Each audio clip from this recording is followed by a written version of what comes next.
ချစ်တို့ရေနိုင်ငံခြားခရီးထွက်တော့မယ်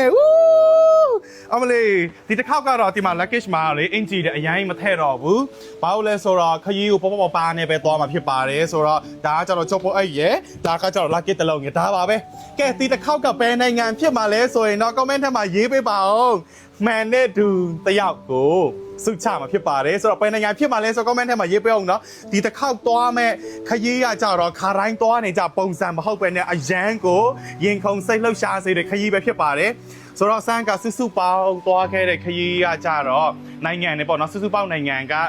23နိုင်ငံရှိပါပြီဆန်းသွားခဲ့တယ်ပေါ့နော်